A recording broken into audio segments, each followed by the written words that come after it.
1:30. Con lo cual estos niños se reencarnan. Por cierto, Diego Marañón, buenas noches, compañero. Buenas noches, Iker, ¿qué tal? Luego veremos una estupenda entrevista de las que tú haces a un personaje, esto sí, un poco más siniestro y que no tiene mucho que aportar, o sí, lo veremos. Pero en Estados Unidos el impacto con este programa que ya anunciamos hace unas semanas y que parece que está metiendo el dedo en la llaga, imagino que con polémica, pero está poniendo sobre el tapete, y sabemos lo que eso significa, que luego surgen decenas, cientos de casos, este tipo de recuerdos, de retornos. Así es, el tema, como decís, ha cobrado actualidad de nuevo gracias a Ghost Inside My Child. Es ese programa que en España ha sido titulado Niños con Fantasma y que es una serie de programas del canal Bio que difunde el secreto de muchos padres y que del hecho, como comentaba Carmen, de que sus hijos son la reencarnación de alguien que ha muerto de forma violenta. Esta serie comenzó en 2013, actualmente se está emitiendo la segunda temporada en Estados Unidos y hasta ahora se han mostrado un total de 32 casos de niños que dicen haber retornado desde una existencia anterior.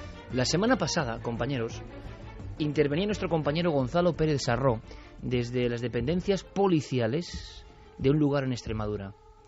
Pasaron cosas. Mónica Fermín Agustí, que está con Noel Calera al otro lado de la nave, me comunicaba hace unos 15 minutos en redacción que estaban pasando ciertas cosas. Yo poco menos que le decía, no me cuentes más, quiero que me lo cuenten ellos. Hay una tercera planta que da muy mal rollo, lo decía ya Gonzalo, y lo ha corroborado alguien de talante tan escéptico y frío, pero que claro, sabe lo que es manejarse en estos asuntos, como nuestro compañero Nacho Ares.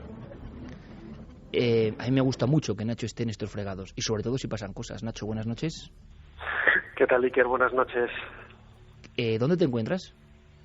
Precisamente en la tercera planta, como bien decías antes, y escuchando ese argumento sobre los miedos y la reflexión que hacías de los fenómenos que Gonzalo la semana pasada hablaba de las cosas que sucedían en esta tercera planta, pues te puedo decir que siguen sucediendo. ¿Me lo afirmas? Sí, totalmente. O sea, cuando hemos llegado a las 10 de la noche, más o menos a las 10:30, la primera planta donde hemos depositado todo el aparataje, los equipos, ya los compañeros nos mirábamos y bueno, decíamos que el sitio no daba buenas vibraciones, ¿no? La segunda planta, esas vibraciones iban siendo cada vez más tensas, y en esta tercera, en donde me encuentro, es realmente estremecedor. No te exagero, Iker, cuando ahora mismo estoy absolutamente con los pelos de punta en brazos y piernas. ¿Pero por qué, Nacho? Porque... ¿Qué se ve? ¿Qué estás viendo? Es que no... ¿Os ha pasado algo? ¿Os ha pasado algo? Sí, mira, hemos dejado ahora Clara Tauz, esto lo podrá explicar con más detalle, hemos dejado como unos 45 minutos la grabadora en el mismo lugar donde yo ahora mismo me encuentro. Estoy sentado en el suelo, en un pasillo de unos 20-30 metros, con varias puertas a los lados, antiguas aulas, y bueno, han aparecido voces, ruidos. Cuando estábamos en la primera planta esperando esas grabaciones, hemos escuchado el movimiento de una silla en la planta superior, donde lógicamente no hay absolutamente nadie. ¿Habéis escuchado cómo se arrastraba la silla encima de vuestras cabezas sin haber nadie? Efectivamente, y luego he subido yo con la cámara de Night Shot y he comprobado que era el aula en donde las sillas están todas recogidas sobre las mesas. Bueno, la verdad es que yo te digo, estoy un poco desencajado por la intrahistoria también que se ha vivido aquí. Los policías en ocasiones niegan la existencia de este tipo de fenómenos, pero luego cuando te das la vuelta te dicen es que no quiero que me tomen por un miedoso, porque realmente los fenómenos existen y ellos son testigos en las largas noches de guardia en este lugar de lo que sucede. Voces, ruidos, algo realmente estremecedor.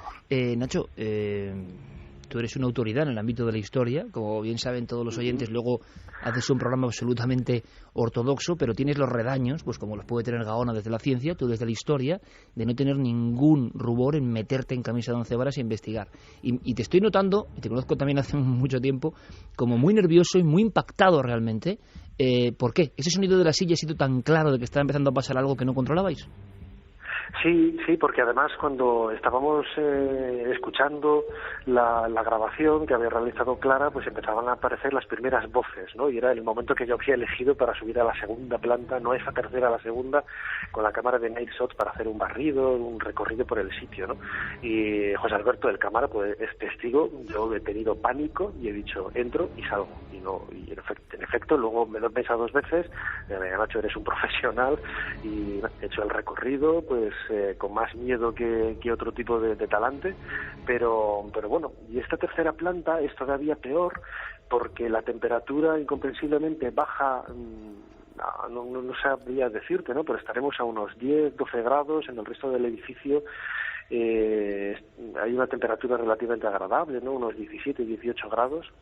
Y aquí, pues de sopetón desciende la temperatura, y es sobrecogedor. Es un sitio abandonado que tampoco he querido, esto también soy sincero, he querido investigar un poco la intrahistoria del edificio para tampoco condicionarme, ¿no? Sé que esto había sido un antiguo monasterio, un convento, que aquí había habido un colegio. No hay constancia, por lo menos yo no he oído hechos luctuosos ni nada parecido, pero desde luego el testimonio de todo lo que te cuentan los testigos es realmente sobrecogedor, y es el fiel reflejo de que algo, es que yo no sé si estoy ya condicionado, pero había visto una sombra en una puerta y por eso me he callado, ¿no? ¿Pero ha pasado ahora mismo? Sí, ahora mismo no, pero yo creo que era producto de mi imaginación, quizá por la tensión de estar aquí arriba, ¿no? Pero ya te digo que aquí algo sucede, de eso no me cabe. Nacho, has pronunciado la palabra pánico.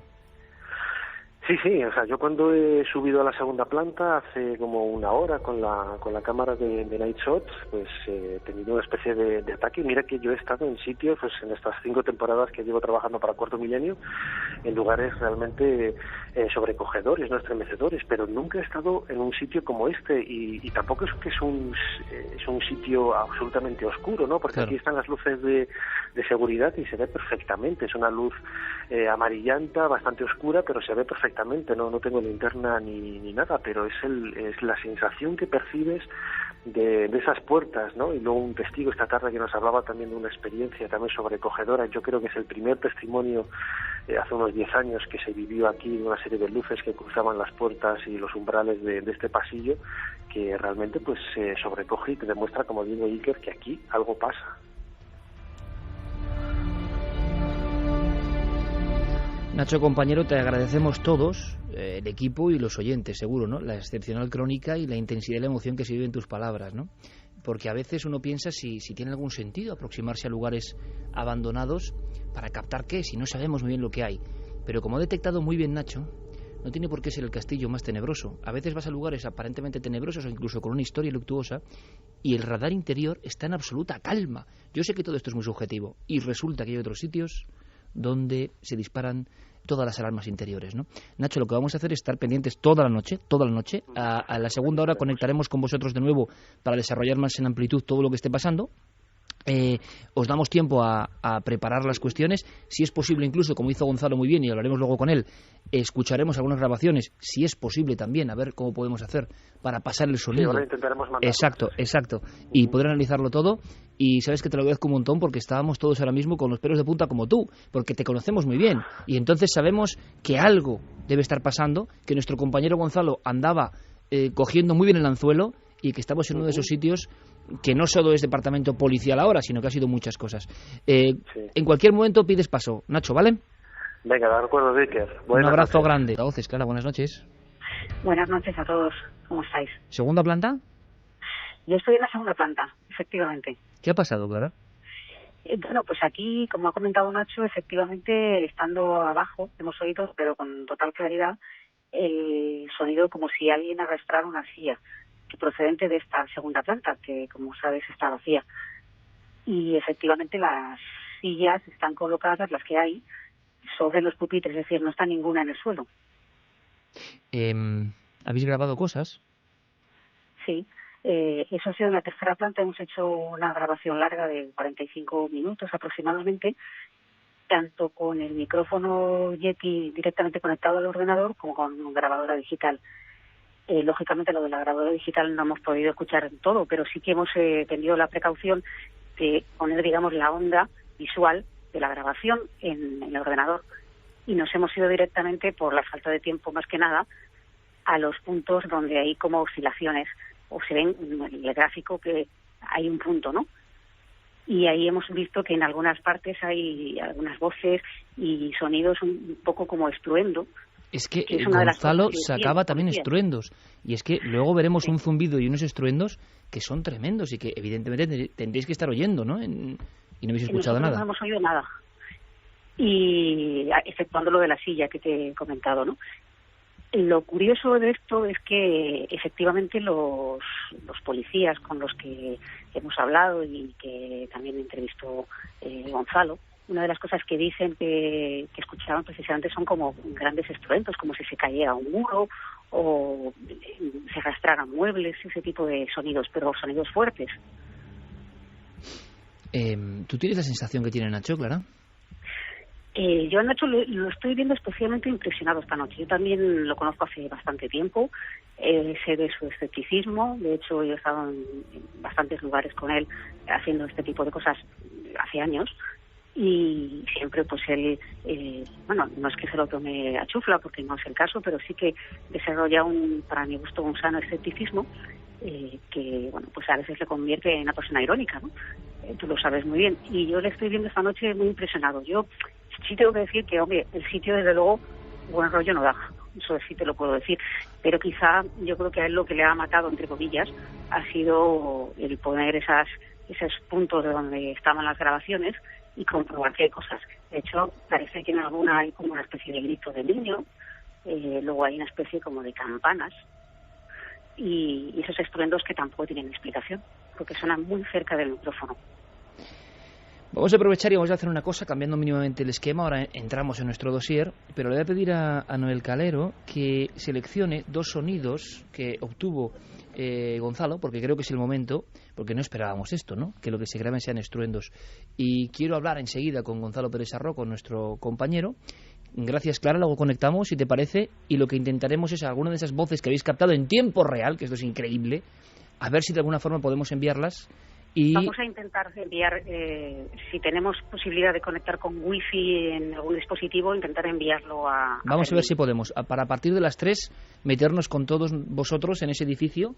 Repito, la importancia de esto es que nuestro compañero Gonzalo consigue, y no ha sido nada fácil, los permisos para investigar unas dependencias desde la policía. Entonces, hablamos de un territorio que no es sencillo, ¿no?, de horadar, y sobre todo porque hay miembros de la policía bastante en contra de que se haga esta investigación, y sin embargo hay otros absolutamente a favor. Gonzalo Pérez Sarró, compañero, buenas noches. Hola, buenas noches, Iker. O sea que el equipo, del que tú formas parte desde siempre también, por supuesto, pero llega allí y confirma perfectamente todas tus sensaciones que tú tenías la semana pasada en vivo cuando nos hablabas de la investigación. Efectivamente. Y bueno, pues corroboro lo que acaba de decir Clara y lo que estáis diciendo todo el rato acerca de Nacho, porque hemos subido a la tercera planta y bueno, en esta ocasión, no como el otro día, nos tenían amablemente la policía encendidas algunas luces y aún así Nacho se ha sobrecogido. Me ha dicho que daba mal rollo este lugar y bueno, han comprobado también lo de la bajada tremenda de temperatura que hay en la tercera planta. Gonzalo, vamos a hacer una cosa. Vamos a hacer una cosa. Voy a pedir a Noel que baje la música en este momento, porque quiero que, aunque sea nada en un flash, porque luego volveremos a conectar a las 3 después del informativo, ha habido dos sonidos que yo he elegido de tus grabaciones de la semana pasada, donde ahora comprendemos que es que estaba Gonzalo solo en este lugar, y que luego al revisar la información te encuentras con cosas, por ejemplo, como unos lamentos. Hay que prestar mucha atención, como siempre, y nosotros con cascos lo vamos a percibir. Pero detectas que hay una serie de lamentos en cierto momento grabándose en esa tercera planta, ¿no? Efectivamente. Además, como os ha dicho Clara, esta noche hemos escuchado también en uno de los registros una voz infantil que parece decir mira o algo parecido. No es el sonido de la semana pasada, pero desde luego es muy evidente también. Bueno, vamos a escuchar esto para que los oyentes puedan percibirlo. Yo sé que es muy complicado y, repito, no hablamos de voces, es más bien sonidos que se captan en la grabadora. ¿Tendrán sentido o no? Pero es que algunos coinciden con lo que está contando la policía a nuestros compañeros y que se han grabado. Seguramente, antes de esta investigación de la semana pasada y de esta, en este lugar de dependencias policiales en la provincia de Cáceres, no se había grabado nunca, no se habían hecho investigaciones de este tipo y por eso se está abriendo la lata, ¿no? El primero son estos lamentos. Es una fracción. Os pido toda la atención, por favor.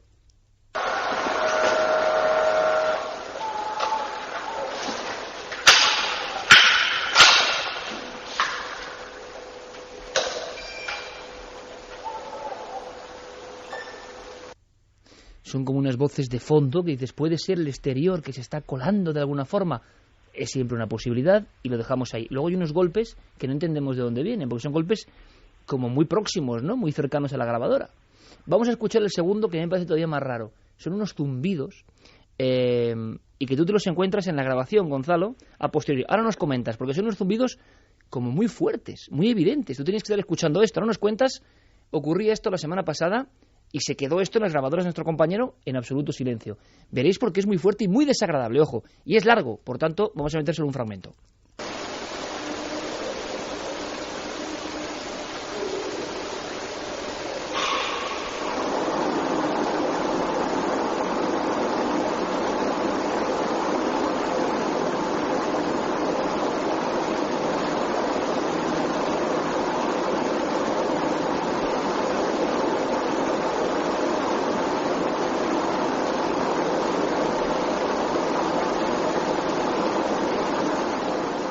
Es como un maquinario que se pone a activarse, ¿no? Como brum, brum, como una máquina, no sé, de algo, ¿no? Una especie de... ¿Tú escuchabas algo, Gonzalo? Sí, y yo estando aquí no escuchaba nada, pero además es significativo que comienza con un latigazo de esos, ¿verdad? Clic, Uh-huh. Como una especie de clic, luego un latigazo, ¿verdad?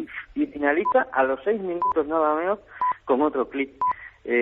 Bueno, pues es incomprensible. Yo estuve aquí y os garantizo que no escuché nunca un ruido parecido al que luego estaba registrado y bueno, no tengo ninguna explicación a ese trozo de grabación.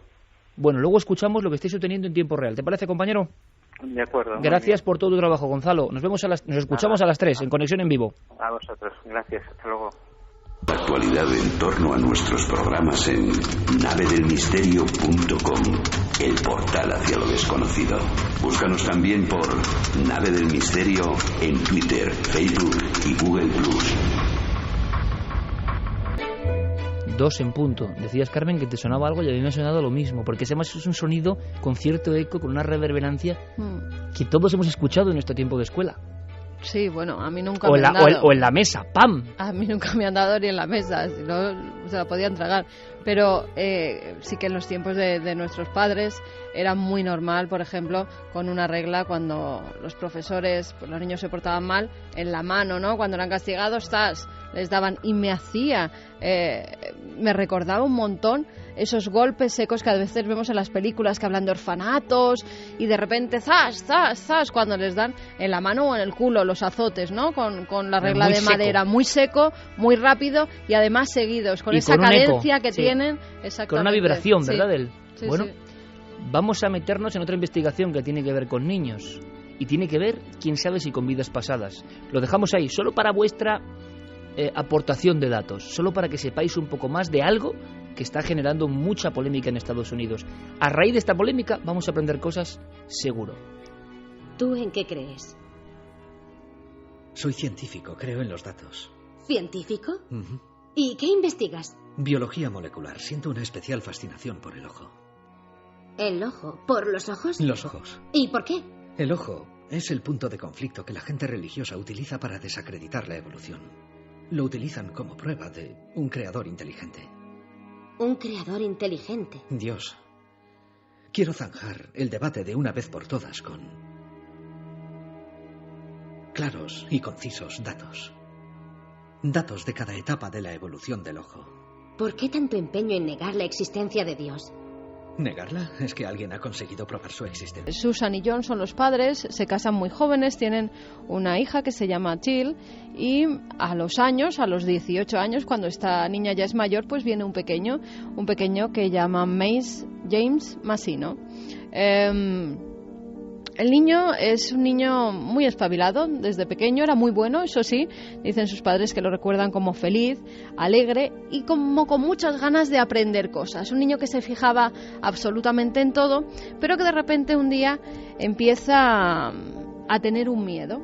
En esa familia a todos les gustaba mucho nadar en la piscina que tienen en su vivienda y este niño desde el primer momento, en cuanto intentan meterle en el agua, le entra como un pánico terrible, un ataque de histeria, cuando los padres, porque se creen que tiene miedo el niño al agua, como puede tener cualquier niño pequeño, deciden introducirle con ellos, bañarse con el niño. Cuando le llevan a la parte más profunda, el niño inmediatamente empieza a temblar, a llorar histéricamente, hasta tal punto que los padres tienen que sacarles porque decían que el niño parecía que quería ahogarles. Del impulso de querer salir de esa piscina, los metía hacia el fondo, con lo cual tenían que irse hacia la parte que no cubría y sacar al niño. Un pánico terrible que así describe su madre. A todo el mundo de mi familia le encanta nadar. A todos nos encanta el agua, así que teníamos una piscina. Jamie nunca se soltaba de las escaleras de la piscina y, aunque a veces lo cogía para meterlo conmigo en el agua, le entraba el pánico. Prácticamente te ahogaba. Te suplicaba que le llevaras a la parte poco profunda de la piscina. Le aterraba la parte más profunda. Cuando este pequeño empieza a tener unos terrores nocturnos terribles. Todas las noches se levantaba, pero no porque viera monstruos que salen del armario, como suele ocurrir con los niños pequeños, o no porque se despertara con diversas pesadillas, sino que siempre era recurrente el mismo sueño, con agua y con que se ahogaba. Los padres entonces ya empiezan a ver que algo pasa con esos terrores nocturnos.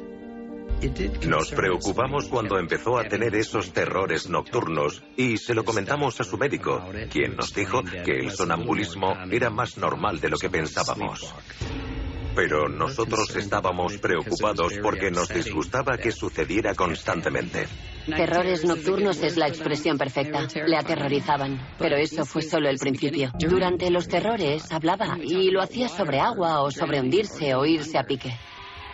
Empecé a darme cuenta de que eso vendría de algún sitio, que no era solo una pesadilla, que era alguna especie de recuerdo de algo que fue extremadamente traumático y él luchaba contra ello, estaba luchando. Algunos de sus dibujos del Titanic parecía que los hubiera hecho un adulto. Uno tenía más de 100 ventanas dibujadas. Un dibujo a lápiz que tiene muestra todos los niveles del barco. Como si cortaras el barco por la mitad y se pudieran ver todas las habitaciones. Conocía el barco. Lo conocía de memoria. Eso no se sabe por ver la película. Una cosa es ver Titanic y dibujar un barco con el agua, con algunas personas en la proa. Él siempre, además, fíjate, desde muy pequeño no decía ni derecha ni izquierda, decía proa y popa. Y sus padres no sabían por qué lo decía. Creían que alguien se lo había dicho o en algún dibujo animado lo había escuchado y por eso se refería así a la derecha y a la izquierda. También, después de estos hechos, después de los terrores de los dibujos, él empieza a decir que había muerto mucha gente por su culpa. Un niño de 3 o 4 años no concibe todavía, según los especialistas, la gente que trata con niños no percibe todavía lo que es la muerte. Y el niño empieza a tener un sentimiento de culpa por algo que ha hecho. Era recurrente que dijera y se pusiera a llorar diciendo que todo había sido culpa suya y que esa gente había muerto porque él no lo había hecho bien. Es entonces sí cuando ya dicen que tienen que llevar a este niño a una terapia, porque parece que necesita un psicólogo o un psiquiatra infantil que le trate. Pero cuando visita a estos médicos dicen que el niño está perfectamente y que no saben por qué tiene esa serie de acontecimientos. Puede ser la imaginación de un pequeño. Los padres no lo creen así. Cuando tenía 5 años, estaba contándome los errores que habían cometido al construir el barco. No debieron usar hierro en lugar de acero. Tenía 5 años y me contaba todas esas cosas. Y me dijo que cuando el barco chocó contra el iceberg, las puertas de emergencia dejaron encerrados a todos los que estaban en la caldera. Gemía y decía: murieron los primeros, mamá, murieron los primeros, tú no lo entiendes. Y yo intentaba consolarle diciéndole: no, no, cielo, claro que lo entiendo. Y se lamentaba y decía: no, no, no lo entiendes, no debió suceder. No debieron morir así. Fue un error. Cuando escucha estas palabras de su hijo, la madre ya da por sentado que era alguien que viajaba en el Titanic y que se hundió con este. Y además alguien que tenía que haber participado en la construcción del barco, porque él seguía haciendo esos dibujos que parecían planos, verdaderamente era como una disección de las plantas del Titanic. Y además ese sentimiento de culpa por algo que él había hecho mal. Se ponen a investigar y dan con un nombre, que es el de Thomas Andrews, que fue uno de los constructores del Titanic, que además, en la noche en la que se produce el hundimiento, viajaba allí y no se subió al bote salvavidas para dejar el asiento a una mujer y a un niño, porque él decía que en parte él tenía la culpa de que se hundiera el barco. Tras años en los que Jamie tenía recuerdos del Titanic, terrores nocturnos, miedo a las aguas profundas y todos los dibujos que hizo, por fin llegamos a la conclusión de que tenía recuerdos de una vida anterior. No le vinculamos a alguien desde el principio, sino que a medida que estudiábamos el Titanic y su historia, pensamos que Jamie pudo ser uno de los diseñadores. Se llamaba Thomas Andrews.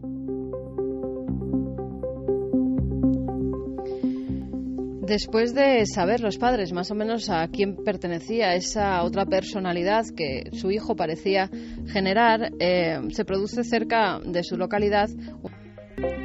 Hablábamos 2:15, por cierto, de una exposición, y nosotros, ya lo sabéis, tenemos la exposición de Cuarto Milenio en abril en el Palacio de Linares, ni más ni menos. Nos están llegando muchísimas preguntas, aunque se han agotado las entradas para las noches del misterio, y veremos qué hacemos, intentaremos compensar de alguna forma, no lo sé, algo se nos ocurrirá, pero de momento se han agotado. Pero ojo, amigos milenarios, creo que va a merecer muchísimo la pena. Habrá cosas del Titanic, evidentemente. En abril, Palacio de Linares, y quedan muchísimas plazas. ¿Por qué? Tenemos razón de las experiencias de la vida, cuyo objetivo fundamental implica pues un perfeccionamiento, un desarrollo espiritual. Estas palabras que acabé de escuchar, Santi, pueden ser válidas en un gurú, en un hombre de espiritualidad, pero en un doctor con método científico suena raro. A ver qué te parece esto, porque él habla en concreto de los casos de niños y de una recomendación, porque también han llegado casos de niños como estos en los últimos prácticamente 20 años.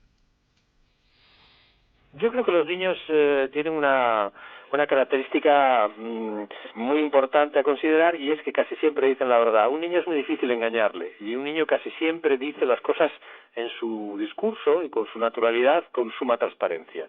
Entonces, cuando un niño tiene esa capacidad, tiene esa conexión tan clara, pues, se pueden utilizar pruebas para verificar si hay o no demasiada imaginación, pero básicamente es bastante factible considerar que es un relato verídico. Cuando uno nace, pues tiene pues una especie como de implosión más o menos intensa, pues al salir del claustro materno y al venir a la realidad. Pero poco a poco va desarrollándose en el niño una capacidad de evolución y una capacidad de conexión. Entonces los niños te pueden sorprender diciendo por la calle, un niñito de 3 años que apenas anda, le dice, por ejemplo, a su padre: pues que sepas que yo tengo 87 años, ¿te enteras? Y le dice el padre: pero bueno, niño, ¿qué cosas dices?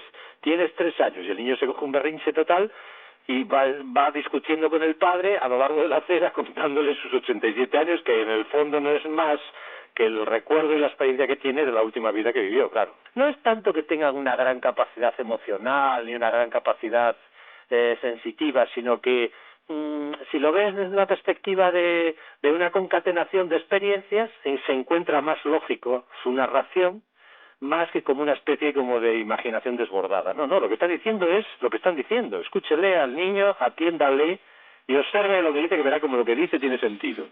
Sorprendente, ¿verdad? Porque esto no lo dice cualquiera. Sorprendente, pero evidentemente de buen científico. La casuística existe. La casuística la hemos conocido desde hace décadas a través de la literatura sobre reencarnación, etcétera, etcétera. El caso de los niños efectivamente es especialmente relevante. ¿Por qué? Porque un adulto, no sé con qué propósito, si por fabulación, por buscarse notoriedad, por lo que fuese, puede molestarse en elaborar un fraude y crearse una identidad que pueda ser comprobable. Ahora bien, cuando hablamos de niños de 3, de 4, de 5 años, que de repente dan detalles que hace falta, pues desde un medievalista, un experto en lingüística, un experto en antropología, un historiador, un bibliotecario, un archivista, indagar en esa serie de detalles para encontrar que determinada costumbre se daba en el siglo tal, o que determinado señor vivía en determinada ciudad y tenía una sastrería o cualquier cosa por el estilo, eso es imposible que lo haga un niño. La navaja de Ockham nos dice que si oyes cascos de caballo por la calle y te asomas a la ventana, lo más probable es que sean caballos, no que sean cebras. Y ahora mismo, para dar a esa casuística una explicación, la explicación más razonable, la más sencilla, hasta que venga alguien y dé otra, es que puede ser que la reencarnación sea una teoría válida. Yo siempre he tenido muchísimas dudas. Yo no sé nuestros oyentes, ahora los escucharemos, pero lo que está claro es que hay una franja en la infancia donde, lo hablábamos en la redacción, ¿verdad, Santi? La fabulación se mezcla con el aprendizaje, nuevas fronteras. Por desgracia, imagino que eso va en cada padre, en lo que ha aprendido cada padre, en si cada padre piensa que tiene que seguir una conducta porque lo dicen los demás o es capaz de variar, pero ¿cuántas veces escuchas al niño contando una historia fantástica y el padre le dice esto no es así? El niño ya está viendo castrada su imaginación y seguramente la desconexión, la libertad para contar esas cosas empieza a empequeñecerse, ¿no? También hay padres que fomentan esa imaginación y que activan ese punto, y los niños hasta qué punto también están desarrollando una cuestión que es solo propia. ¿Cómo brota la imaginación? ¿De dónde viene?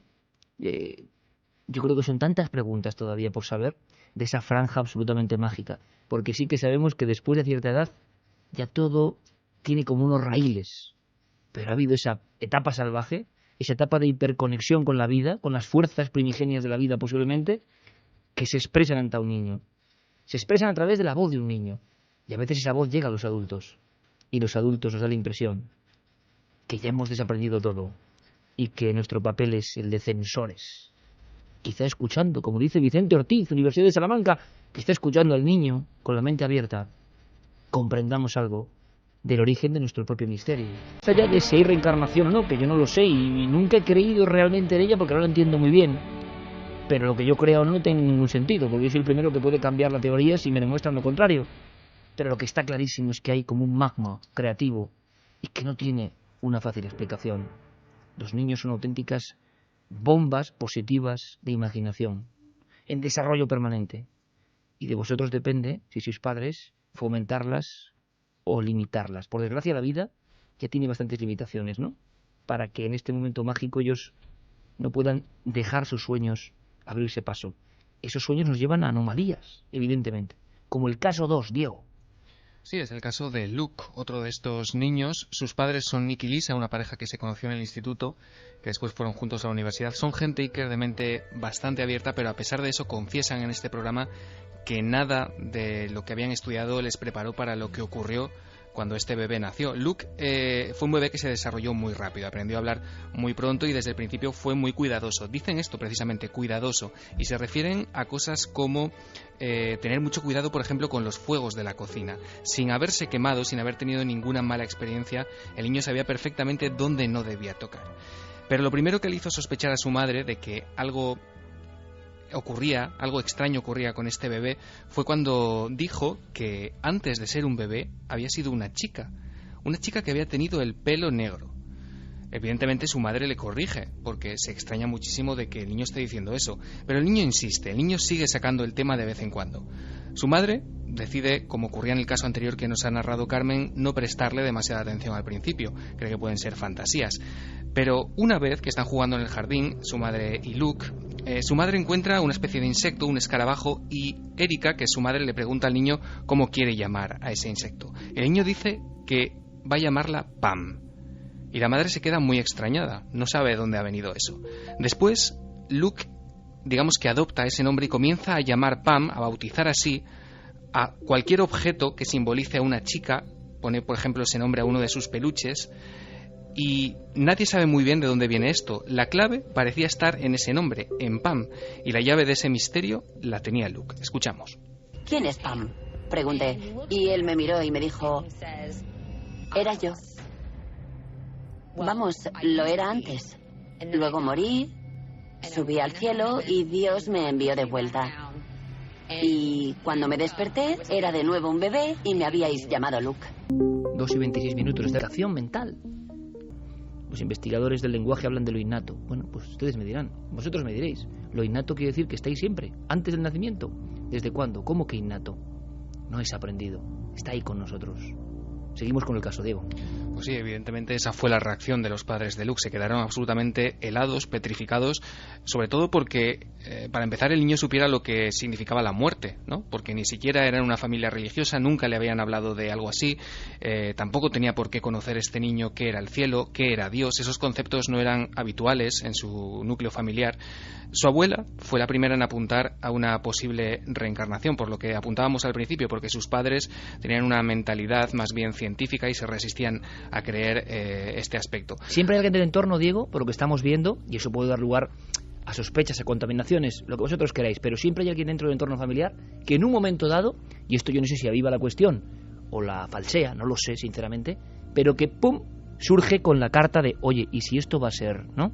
Sí, y además, en los casos que yo he podido ver de este programa, en varios de ellos, curiosamente, es la figura de la abuela la que apunta, o la que primero se da cuenta de que algo puede estar pasando y de que ese algo puede tener que ver con una vida anterior. Siempre la abuela como gran maestra, ¿no? Sí, parece que sí. La verdad es que en el caso de Luke, durante un año después de esto, no volvió a mencionar absolutamente nada sobre el tema, pero cuando el bebé cumplió 4 años, ocurrió algo muy curioso en el salón de su casa, Iker, y su madre lo contaba así.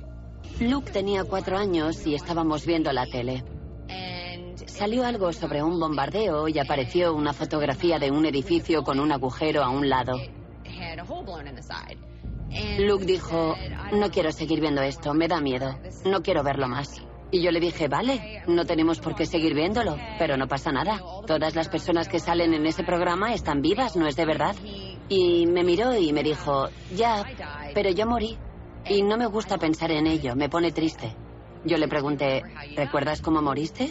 Y me contestó, sí, fue en un incendio. Ahora miraba al compañero Fermín Agustín y os aseguro que estaba poniendo el mismo gesto que yo. Ese gesto que es un poco como si te doliese algo, pero por el impacto, ¿no? Como si recibieses un impacto. Porque esto, repito, será lo que sea, pero desde luego, vaya cara la de los padres en ese momento. Claro, además, Iker, la madre contaba en el programa que el niño acompañó esa explicación con un movimiento de su brazo y de su cabeza. El niño simulaba que abría una ventana y que saltaba de una especie de edificio. Era un relato bastante descriptivo, bastante coherente, que desde luego dejó a su madre, imagínate, pues de una pieza. Su madre le pregunta, para intentar averiguar algo más, dónde había ocurrido, si él recordaba el lugar, y el niño menciona una ciudad, menciona Chicago. Dice que en aquella ciudad él recuerda haberse desplazado a menudo durante los años en los que vivió allí en tren y en autobús. Y Erika, que es su madre, como decíamos, se da cuenta de que con los datos que va aportando el niño, Pam, un incendio, Chicago, tiene ya varios cabos de los que tirar, así que comienza a investigar por su cuenta. Al principio encuentra una noticia que tiene que ver con un gran incendio que tuvo lugar en Chicago en 1871 y cree que los tiros pueden ir por ahí. Su madre, de hecho, le enseña al niño la fotografía de los restos del incendio, ¿no? Quedó una torre de agua en pie, pero el niño no la reconoce. Dice que no es ese incendio. La madre, desde luego, tiene que indagar bastante hasta encontrar una pista que parece certera. Ocurre en 1993. En ese año hay un incendio que se declara en el Hotel Paxton de Chicago, y en los periódicos de la época esta mujer encuentra que al menos una mujer había saltado y había muerto. Había una víctima, y su nombre era Pamela. Una mujer que había sido enterrada en Maywood, en una ciudad de Illinois, una ciudad que tiene además predominancia de población afroamericana. Y la madre prueba a hacer algo. Sospecha que puede tratarse de la localidad natal de la víctima, es decir, que el lugar donde la entierran puede ser también su lugar natal. Entonces la madre pregunta a Luke si recuerda de qué color tenía Pam la piel. El niño no duda ni un instante, contesta que era negra, un aspecto que jamás antes había mencionado. Y es curioso este caso, Iker, porque durante la grabación del programa hacen un experimento en vivo. Le muestran a Luke las fotografías de varias mujeres. Entre todas esas fotografías está la fotografía, la imagen de Pam, de la víctima de este incendio. El niño jamás ha visto ninguna de esas fotografías.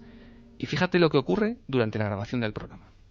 Mira a ver si conoces a alguna de esas personas, a ver si te resultan familiares. ¿Qué significa familiar? ¿Que las conoces de algo? ¿Que las has visto antes? Pues sí que hay alguien a quien reconozco. Esta es Pam. Y la reconoce. Efectivamente, era Pam, la única de las fotografías que coincidía con la víctima del incendio. Después de esto, y como ocurría también con el caso que ha contado Carmen, después de haber identificado de alguna manera a esa chica, que supuestamente había sido este niño en la vida anterior, pues Luke parece haber superado un poco esa situación. Ya no menciona, desde luego... Otra vez empieza el olvido. Después del shock intenso empieza el olvido. Efectivamente, es como una especie de liberación, como una terapia de choque. Tras haber recordado, digamos que los aspectos más traumáticos o más terribles de la situación, el niño queda calmado y, desde luego, la ansiedad, los terrores nocturnos, las pesadillas, todos esos síntomas desaparecen o se calman en gran medida. Maravillosamente, nuestro compañero Diego Marañón, estábamos visualizando la fuerza de la radio, es que no tiene imágenes, ¿no? Estábamos visualizando esa prueba. Yo digo, o es todo un fraude enorme, cada caso es un fraude enorme, como otros muchos casos que hemos comentado y que vienen a lo largo del tiempo. Me extraña, pero o es un cúmulo de casualidades enorme, o si no, aquí hay algo para investigar y algo asombroso. Viendo ese experimento, recreando ese momento que contaba Diego, yo lo digo y no quiero insistir más, pero además que creo que es que tiene que verse esta película, es que yo creo que tiene que verse. Y desde luego ni me llevo nada, porque mal pensados hay en todas partes. Cuando hay películas que tocan el alma, tocan el fondo de verdad, te convulsionan, hay que verlas. Tienes que pelear porque más gente sienta eso. Hay un instante en Orígenes, cuando va avanzando la película, que se produce todo esto, ¿no? Perdón, la tos que os decía. Y veréis que hay un momento tremendo de la aparición de una niña que es huérfana en la realidad, que vive en un orfanato de Delhi, que yo he investigado un poco sobre ella, no sabe la edad que tiene, no sabe cuándo la dejaron en ese orfelinato. Si vosotros vais al cine, no os voy a decir más, y veis la cara de esa niña, y los ojos de esa niña, que se llama Salomina, a los 7, 6 años, no se sabe, 8, me gustaría que si la habéis visto, ahora ya esta noche, me dijerais qué sentisteis. Porque yo sé que es totalmente subjetivo, pero es tan estremecedor, tan convulsionador, tan increíble, tan fuera de lo casual, y es una película. Ahora, el director, como buen hombre de investigación y de sensibilidad, no ha elegido porque sí, ¿no? Y cuando vio a esa niña, supo que tenía que ser esa niña. La expresión de esa niña y la tremenda emoción del momento, con mucha sorpresa. Creo que hay que ver esa película porque en el fondo nos lleva a todo esto que estamos investigando. Es que muchas veces los seres humanos, incluidos los que nos dedicamos al misterio, tenemos un pequeño sesgo. Tenemos la muerte como destino, como estación final inevitable de nuestras vidas. Y a veces nos centramos mucho en ¿a dónde vamos? ¿A dónde vamos a ir? ¿Qué va a pasar? ¿Qué las ECMs, las experiencias, el túnel, los fantasmas, el espiritismo? Pero la otra gran pregunta es ¿de dónde venimos? Yo no soy padre, pero cuando veo un bebé, casi siempre le hago mentalmente la misma pregunta. Digo, ¿quién eres? ¿De dónde vienes? O sea, ¿dónde has estado antes de estar aquí? Y posiblemente esa pregunta sea tan trascendente, tan misteriosa y posiblemente tan importante como la otra. Y a lo mejor tienen la misma respuesta. Decía Santi algún sabio, y fijaos qué frase, es muy rotunda, pero a mí me parece tremenda. Hay un enorme misterio, ¿no?, tras la muerte, pero hay uno superior, que es la vida. Venga a preguntarnos qué pasa después del velo. ¿Hay vida después de la vida? No. ¿Qué es la vida? Pues son esas cosas que nos pueden llamar locos y que solo lanzamos en Milenio 3, porque estamos convencidos de que estos son pequeños eslabones que muestran una realidad profunda, enorme. Haced la maniobra y el experimento con Orígenes, por favor, quienes queráis, quienes podáis. Convulsionador. Y hay tan poquitas cosas convulsionadoras, ¿verdad?, en este páramo que nos han dibujado. Hay tan pocas cosas que merecen la pena. ¿Qué opináis? Pues vamos con algunos de los mensajes. Repetimos las vías de contacto: milenio3 con número @cadenaser.com, y también a través de Twitter, Facebook y Google Plus. Nos tienen que buscar en Nave del Misterio. Jordi Espinós nos dice: si son vidas pasadas, ¿cuántas vidas hay? O sea, en total, ¿cuántas almas somos? ¿Nacen más o vamos reencarnándonos? Pues nadie lo sabe. Jesús Baztarrica dice: un porcentaje de nuestro disco duro ya viene con unos programas de fábrica. Eso estoy convencidísimo. Carlos Silva: puede que todos tengamos una vida pasada, pero parece demostrado que unos se acuerdan de ella y otros, la mayoría, no. Muy interesante. Xiomara, igual porque les han bloqueado cualquier capacidad de acercarse a eso. Xiomara Cerezo dice: somos las mismas personas en diferentes cuerpos, diferente vida, lugar, cultura o idioma. Felipe Jiménez: yo creo que el cuerpo es solo una simple carcasa y el alma es lo que realmente somos, y es esta la que pasa de una vida a otra. Entidad oscura: es como si el cerebro bloquease aquellos sucesos que pueden desestabilizar la salud de la persona. Blanca Oriol dice: buenas madrugadas, un amigo me contó que la reencarnación es absorber vivencias de otros seres. Lalimac: hay sitios y situaciones que no nos gustan y no sabemos por qué, es posible que no recordemos conscientemente. Tamia: creo que esos recuerdos que no podemos explicar pertenecen a nuestras vidas pasadas, no es fácil de explicar, pero existe. Sí común: más que reespiritualización o similares, parece que hablamos de conservación de recuerdos de una vida pasada. Palmira dice que es una persona escéptica, pero tantos casos de niños que debido a su corta edad no pueden fabular, ya da que pensar. Bueno, luego escucharemos una versión evidentemente más crítica, y aquí la opinión tiene que ser siempre la vuestra. No tenemos ninguna verdad. Es más, a mí personalmente, el asunto de las almas reencarnándose permanentemente me parece, como mi impresión personal, es como una salida como muy sencilla, como un atajo muy sencillo. Mi percepción, desde el absoluto desconocimiento y lejanía de esto, es que hay algo más profundo que no podemos quizá ni vertebrar. Algo más profundo. No, desde luego, una sustitución de alma por cuerpo y punto, ¿no? Eso parece como una salida fácil, y cuando la gente habla de reencarnación con unas leyes estrictas, cuando parece que en lo profundo de la naturaleza hay poca ley estricta, ¿no? ¿Quién es Carol Bowman, Diego? Pues Carol Bowman es una de las mayores expertas en reencarnación y en vidas pasadas de los niños. Es una mujer que vive en Pensilvania, que tiene ahora mismo 64 años, Iker, y que estudió con pioneros del campo de las regresiones a vidas pasadas. Desde 1998 es la encargada de administrar, de moderar el foro más antiguo y más activo sobre reencarnación de todos los que están ahora mismo activos en Internet. Colabora como experta en estas cuestiones en muchísimos programas estadounidenses de radio y de televisión, ha dado conferencias en muchísimos países, también en Europa, ha venido a España y ha escrito 2 libros sobre el tema.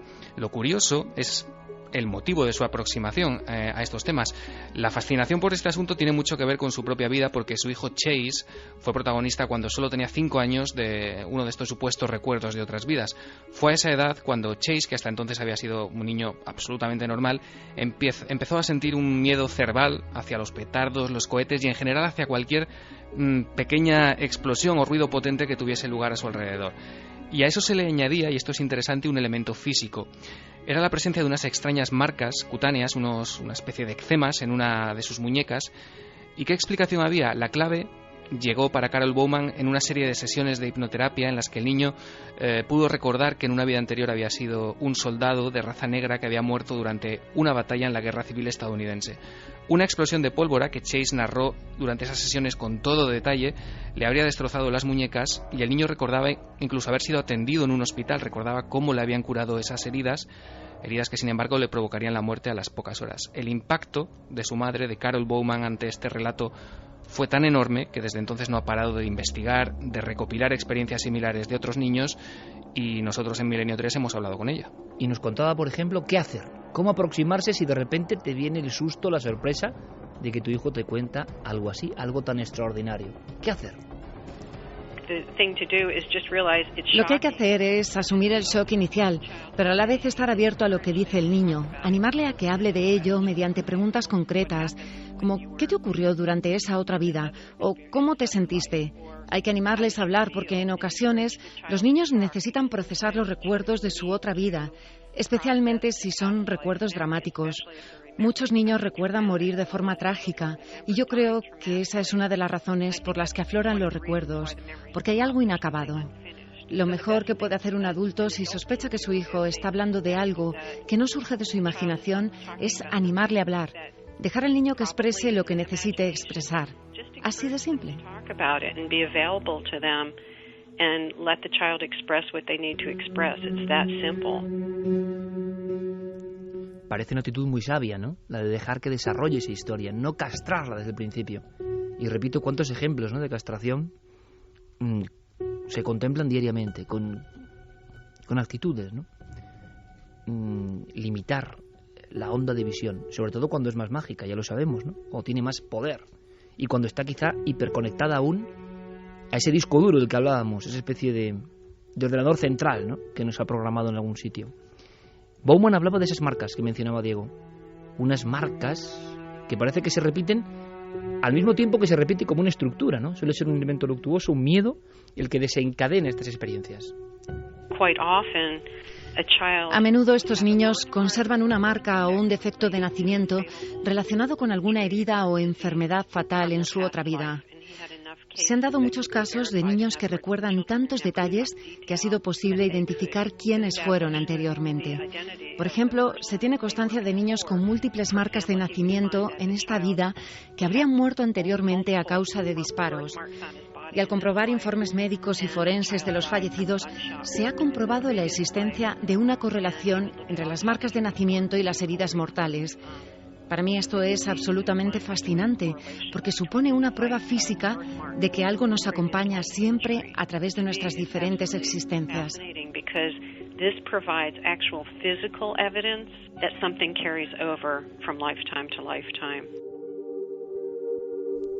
Pero claro, hay un excesivo apego a estas teorías. Eso está condicionando el testimonio.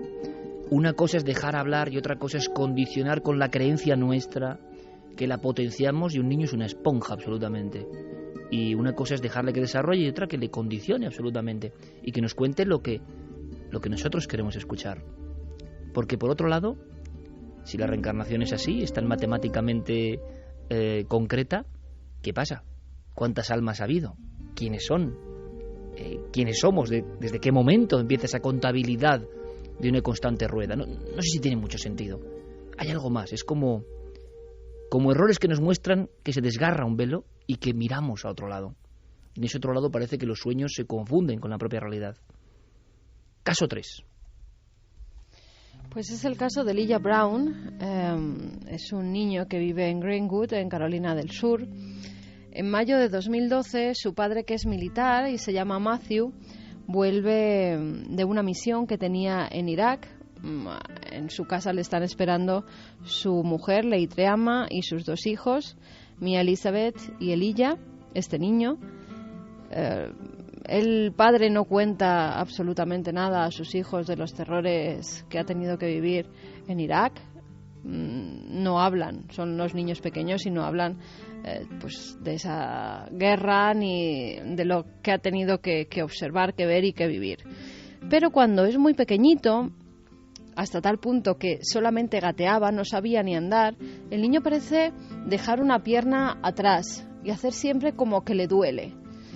La madre, pensando que es algo físico, que tiene algo en la pierna, que tiene un dolor por algo, lo lleva al médico, y cuando el médico le está preguntando al niño, sin esperar recibir una contestación, qué le pasa en su piernecita, el niño dice algo espeluznante. Vamos a ir a la propia madre. Cuando gateaba, arrastraba una pierna por detrás. Yo le decía, ¿qué haces, Elaya? Gateas de lado como una langosta. Lo llevé inmediatamente al médico para ver si le pasaba algo en la pierna. Y le dijo al doctor, disparo. El doctor le dijo, no te hemos disparado. Y contestó, no, bang, bang.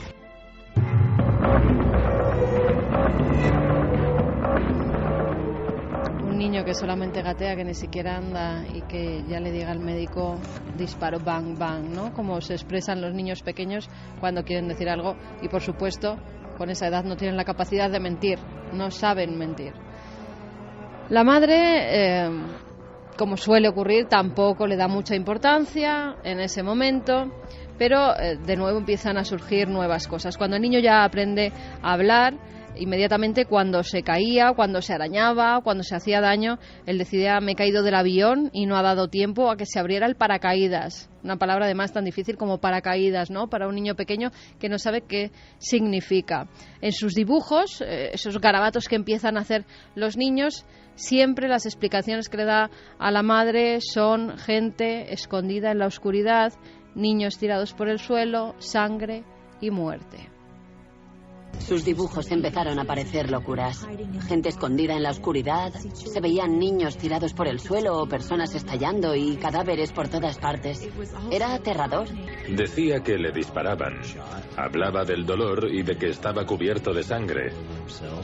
Lo que me impresionó fue que dijese que le pitaban los oídos y hablase de explosiones. Esas cosas no las puede saber un niño de 2 o 3 años. Llegados a este punto, desde luego pensar, como puede pensar parte de la sociedad, que es que el niño ha visto una película de guerra y se lo ha imaginado, casi es un alivio. Casi es un alivio y dices, bueno, déjalo ahí, ¿no? Porque si indagas un poco más, te encuentras con la enorme sorpresa de este caso. Sí, yo creo que es difícil, ¿no?, que los padres a una edad tan temprana, 2-3 años, dejemos ver ese tipo de escenas, y más cuando su padre era militar y sabe los horrores que se viven en una guerra. Los niños ven dibujos a esas edades, pero siempre pueden captar algo de la televisión. Eso, y ahora con la tecnología, está más a la orden del día que nunca. Aún así, el niño parecía generar unos miedos que no eran pues los lógicos para su edad. Un día, el día del 4 de julio, se van a casa de unos amigos para una celebración y el niño entra directamente en pánico. Cuando íbamos a ver fuegos artificiales, le daban un miedo de muerte. No podía quedarse quieto y verlos. Fuimos a casa de unos amigos para celebrar el 4 de julio. Empezaron los fuegos artificiales y de repente vi que estaba aterrorizado. Gritó: ¡que viene! ¿De dónde sacaba eso? Corrió hacia mí y se me echó encima para protegerme. No paraba de decir: agáchate, mamá, agáchate. Y apretaba su cabeza contra la mía. Llamé a Matthew a gritos. Le estaba pasando algo verdaderamente traumático. Dios mío, ¿qué vamos a hacer? Matthew abrazó a Elijah y dijo: esto no está pasando, esto no está pasando. Son fuegos artificiales, no bombas. Era muy pequeño y yo sabía que estaba sufriendo. Eso me aterrorizaba. Yo quería librarle de aquello, pero no podía. Después de esa terrible escena que vive el pequeño, el padre empieza a preguntarle y también empieza a cuestionarse él, ¿no?, sobre su propia vida y esos recuerdos que afloran cuando a tu hijo le pasa algo o cuando tu hijo hace algo. Y en ese caso el padre recuerda cómo él, cuando tenía también corta edad, a los 8 años, también tiene una serie de vivencias que sus padres se las cortan radicalmente. Los padres de los abuelos de lo que serían el niño dicen que está diciendo tonterías, que eso no existe, pero él sabe que también tuvo recuerdos de una posible vida pasada. Supongo que la reacción natural de mucha gente sería pensar que su hijo tiene algún problema. Lo que me ayudó de verdad fueron algunas experiencias que tuve de pequeño. De niño tenía sueños recurrentes. Estaba en unas trincheras como de la Primera Guerra Mundial y caían proyectiles de artillería alrededor. Todavía conservo esos recuerdos. No tuvimos tele hasta que cumplí 6 o 7 años y por eso esas imágenes de mi cabeza, esos recuerdos, tenían que proceder de lo que creo que fue una experiencia en una vida anterior. Para mí era muy importante averiguar qué estaba pasando. Porque de niño me decían que solo eran sueños y que los olvidase. Que era algo que había visto o que había oído en la radio. Que no eran experiencias reales. Que solo tenía una pesadilla. Cuando yo sabía que no era así. Cuando se te repite el mismo sueño una y otra vez durante años, no es una pesadilla, no es un sueño, es algún tipo de recuerdo que quiere salir. Y parecía que encajaba con que mi hijo pasase por lo mismo. Me resultó sencillo comprenderlo y saber cuál era la dirección a seguir. Teníamos que averiguar cuál era su experiencia y si había algo que pudiésemos hacer para ayudarle.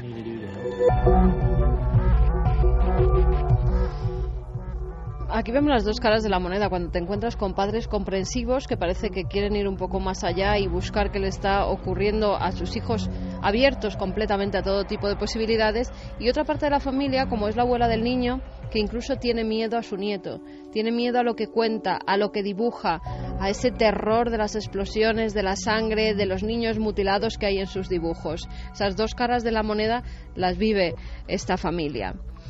Un día que están viendo la televisión, hay un documental donde se están traduciendo unas frases del alemán y el niño empieza a hablar en alemán. Dice no, nein, y cuando, antes de que se produzca la traducción en la televisión, el Führer está dando una especie de discurso donde hace una broma, el niño se ríe antes de la traducción como si entendiera perfectamente lo que estaba diciendo Adolf Hitler. En ese momento los padres se dan cuenta que no es normal porque ese niño ni nadie de su alrededor habla alemán, y lo que hacen es empezar a buscar aviones, porque el niño siempre es recurrente lo que dice, que se ha caído de un avión, que el paracaídas no se ha abierto. Cuando están en internet buscando aviones de la Segunda Guerra Mundial, el niño señala uno y dice que ese es su avión. No contentos con eso, lo llevan a una tienda de anticuarios, y ese anticuario tenía algunas piezas que habían pertenecido a soldados alemanes. Entre ellas había un puñal con una esvástica. Pues esa esvástica y ese puñal lo reconoce también perfectamente, dice que esa bandera él la había llevado.